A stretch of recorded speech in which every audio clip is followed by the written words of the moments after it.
대구 경북의 소식을 모아 전해드리는 마카다 뉴스 시간입니다. 요즘 자주 듣는 말이죠. 경제가 어렵다, 소상공인들이 어려운 시간을 보내고 있다. 이런 말들 많이 들을 수 있는데요. 그래서 오늘 마카다 뉴스에서는 작년 대구의 경제 현황은 어땠는지, 그리고 또 올해 대구의 경제는 어떤지 한번 짚어보도록 하겠습니다. 대구 정책연구원에서 나와주셨습니다. 어서 오세요. 네, 안녕하세요. 대구정책연구원 경제동향분석센터 센터장 김대철입니다. 네, 센터장님 반갑습니다. 네. 네, 대구 경책연구원에서 경제동향분석센터에 계신다고 하셨는데 어떤 곳인 건가요? 예, 저희 센터는 대구시에서 출연금을 받아서 정책 대안을 마련하는 출연기관이자 대구의 싱크탱크인 대구정책연구원의 부설기관입니다. 부설센터입니다. 네. 저희 센터에서 하는 일은 대구의 경기, 그다음에 고용, 물가 같은 흐름, 경제적 흐름을 상시적으로 체크하고 그다음에 향후에 대구 경제가 어떻게 움직일지 전망하는 곳입니다. 네. 이런 그 결과를 바탕으로 해서 대구시가 예산을 편성할 때나 아니면 경제 정책이나 산업 정책을 세울 때, 또한 뭐 기업 정책이나 소상공인 지원 대책을 세울 때 참고 자료나 정책 대안을 제시하고 있습니다. 네, 한마디로 대구 경제 흐름을 전체적으로 전망하고 또 그에 따른 대안을 마련하고 계시는 그런 곳인데요. 오늘 딱 전문가를 모신 것 같습니다, 센터장님. 사실 뭐 올해 경제 흐름 너무 좋을 것 같습니다. 이런 말만 하면 너무 좋겠지만 사실 지난해에도 힘든 시기를 보낸 것 같은데 센터장님 보시기에 작년의 대구 경제는 어땠나요? 네, 작년 저희 대구 경제를 한마디로 이야기를 하면 상반기에 어려움을 겪었고요. 네. 그렇지만 이제 하반기에 약하게 좀 반등을 했습니다. 그렇지만 전체적으로 보면 어려움이 계속 지속됐던 그런 한 해가 아니었나 이렇게 볼 수 있습니다. 네네. 아무래도 작년 상반기에 저희가 우리나라의 정치적 불확실성이 있어서 내수가 굉장히 힘들었고요. 네. 그다음에 또 상반기에 그 미국 트럼프 행정부가 들어서면서 고관세 정책을 펴면으로 인해 가지고 우리 지역의 주력 업종인 자동차 부품의 수출이 굉장히 어려움을 겪었습니다. 네. 그러나 이제 새 정부가 하반기에 들어서면서 수출과 제조업 생산, 내수가 완만한 회복세를 보였지만요. 네. 고금리와 또 그 작년 말에 급등했던 환율로 인해서 물가 부담 때문에 자영업 경기는 여전히 힘든 한 해였습니다. 네. 아무래도 작년에는 진짜 정말 여러 변수들이 있었다 보니까 이 경제에도 많은 영향을 미쳤던 것 같은데요. 제조업은 물론이고 또 소규모 기업들이 정말 힘든 시간을 보냈습니다. 우선 대구의 경제를 책임지고 있는 산업 구조에 대해서 한번 살펴보고 싶은데 산업에 어떤 게 있을까요? 네. 대구는 다른 대도시와 마찬가지로 서비스업이 대구 부가가치의 70%를 차지하고 있고요. 자동차 부품, 기계, 섬유 등 전통 제조업이 20% 정도를 차지하고 있습니다. 네. 한마디로 말씀드리면 대구의 주력 기업은 서비스업과 전통 제조업이라고 볼 수 있고요. 그 다음에 이제 그 뒤로 건설업 등이 이제 일부 차지하고 있습니다. 특히 이제 대구 경제는 중소기업 중심의 산업 구조를 가지고 있는데요. 네. 중소기업 기본 통계에 따르면 2023년 기준으로 대구의 중소기업 종사자 비중이 92.3%로 전국에 있는 특광역시 중에서는 가장 높은 수준을 보이고 있습니다. 네, 먼저 이렇게 대구의 산업 구조를 전반적으로 살펴봤고 또 하나하나 세부적으로는 어떤지 한번 살펴보고 싶은데 먼저 대구 지역의 제조업에 대해서 살펴보려고 합니다. 어떤가요? 예, 대구의 제조업은 전통적으로 자동차 부품, 기계, 금속, 그다음에 섬유 등 이런 좀 부가가치가 낮은 제조업의 좀 중심인데요. 네. 이러다 보니까 성장 속도가 전국 평균에 비해서 조금 느린 편입니다. 2000년 이후에 2024년까지 대구 제조업의 부가가치가 1.8배 정도 늘었거든요. 네. 그렇지만 같은 기간에 전국은 2.8배 정도 늘어서 격차가 계속 커지고 있고요. 네. 이에 따라서 전국 제조업 GDP에서 대구가 차지하는 비중도 2000년에 3% 수준이었는데 이게 2024년에 2% 수준까지 낮아졌습니다. 네. 업종별로 조금 살펴보면요. 아까 저희 주력 제조업이라고 할 수 있는 중에 자동차 부품이라든지 기계 같은 경우는 글로벌 경기가 좀 회복됨에 따라서 완만한 회복세를 보이고 있지만 섬유하고 금속 같은 경우에는 중국과의 뭐 가격 경쟁력에서 좀 하락하는 관계로 부진이 계속되고 있는 모습입니다. 네, 정말 대구가 한때는 섬유의 도시로 불리면서 이 산업을 이끌어가던 시기도 있었는데 아무래도 이런 전통 제조업들은 원가 경쟁력에서 밀리면서 침체하는 경우가 대부분이잖아요.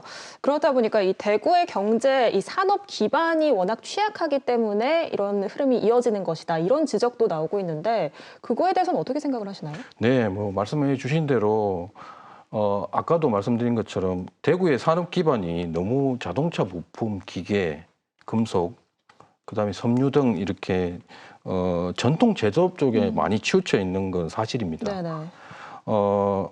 첨단 산업이라고 분류되어 있는 그 전기 전자 업종 비중이 2024년 부가가치 기준으로 봤을 때 대구 제조업 전체에서 차지하는 비중이 한 22% 정도로 첨단 사업, 그러니까 소위 말하면 부가가치가 좀 높은 그런 제조업종이 상대적으로 좀 낮습니다. 네.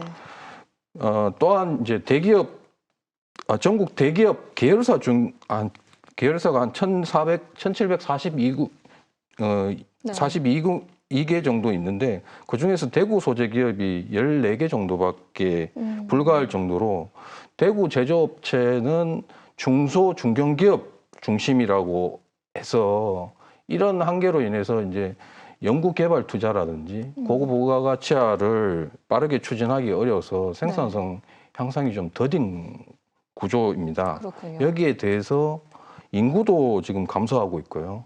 그리고 고령화도 진행되고 있고 그다음에 청년 유출로 인해서 지역 내의 그 고용 인력 기반이 약해지는 점도 좀 불리한 요인 중에 하나입니다. 네.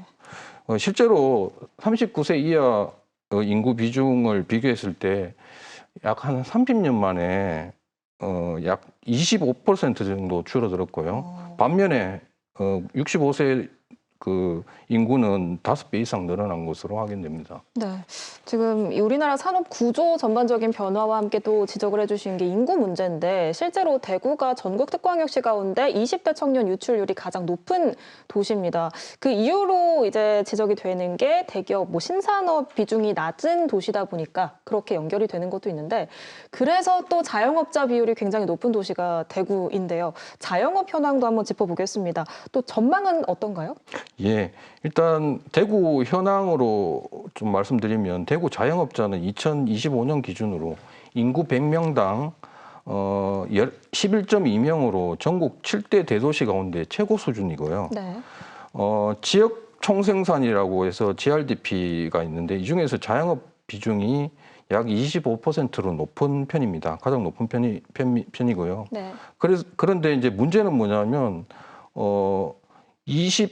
2023년과 2024년도에 폐업자 수가 내수가 안 좋은 관계로 연간 한 4만 명 안팎으로 급증을 했고 더군다나 특히 좀 문제점으로 작용했던 게 40대, 50대, 60대 자영업자의 폐업과 부채 부실 위험이 좀 커지고 있는데요. 문제는 이제 앞으로 고금리나 소비 부진이 완화되면 좀 숨통은 트이겠지만 대구의 자영업자도 도소매라든지 음식업 등의 부가가치가 좀 낮은 서비스업에 집중돼 있다 보니까 현재 서비스 업종의 추세가 온라인 배달이라든지 무인 점포 이런 식으로 확대가 될 경우에는 자영업자들이 수가 늘어나기보다는 아무래도 구조조정과 업종 재편이 될 가능성이 그 가능성이 큽니다. 네. 네. 이렇게 제조업에 이어서 자영업도 올해는 또 힘들 것이다라는 예측이 있고요. 이런 결국에는 산업 전환 그리고 인구 구조 전반적인 것에 대해서 한번 살펴봐야 될 것 같은데 전체적으로 좀 대안이 필요한 거는 확실해 보입니다. 경제를 이야기를 할 때 그렇다면 고용 시장 또 물가 이런 요인들도 영향을 받는 거죠? 네, 맞습니다. 네. 원래 대구의 고용은 제조업하고 건설업이 경기가 좀 부진이 지속됨에 따라 이쪽 분야의 취업자 수는 좀 감소할 전망이지만 민간 소비가 회복됨에 따라 일부 서비스업 고용이 증가하고 그다음에 고령 인구가 증가함으로 인해서 돌봄이라든지 뭐 요양이라든지 이런 사회복지 서비스업의 고용은 증가할 것으로 보입니다. 네. 또한 이제 원래 대구 물가는 작년에 한 2.1% 정도 됐는데 그 수준과 비슷한 수준을 유지할 것으로 보이는데요. 네. 근데 지금 식품 물가가 지금 좀 당분간 높은 수준을 유지할 것 같고요. 그 다음에 고환율하고 내수가 회복될 경우에 물가가 올라가는 경향이 좀 있고, 그 다음에 공공요금 부담이 또 남아 있습니다. 이런 것 등으로 체감 물가가 좀 내려갔다, 쉽게 내려갔다라고 느끼기엔 좀 어려울 수도 있을 것 같습니다. 네, 오늘 센터장님과 함께 작년 대구 경제 전반을 살펴봤는데요. 이제 시간이 또 마칠 시간이 되었습니다. 마무리를 하려고 하는데 올해 경제 흐름 딱 키워드로 한번 정리해 보려고 합니다. 2026년 대구 경제 어떤 키워드로 정리할 수 있을까요? 네, 저는 원래 대구 경제를 지역 경제 반등의 해로 보고 있습니다. 네. 일단 2024년과 그러니까 재작년과 작년에 저희가 역성장을 했습니다. 근데 거기에서 벗어나서 올해는 민간 소비 회복으로 경기 회복 국면에 진입할 것으로 전망이 되고 있습니다. 네. 관세 영향으로 지역 산업 수출이나 생산이 좀 제한되고 건설 경기가 여전히 부진한 상황에서 정부와 이제 대구시는 역대 최대 규모의 예산을 편성해서 민간 소비와 정부 투자를 촉진할 것으로 기대되고요. 또한 또 올해는 저는 산업구조 대개편을 본격적으로 시작하는 해로 준비했으면 좋겠습니다. 네, 오늘 말씀은 여기까지 듣도록 하겠습니다. 지금까지 대구정책연구원 김대철 센터장님과 함께 경제를 짚어봤습니다. 고맙습니다.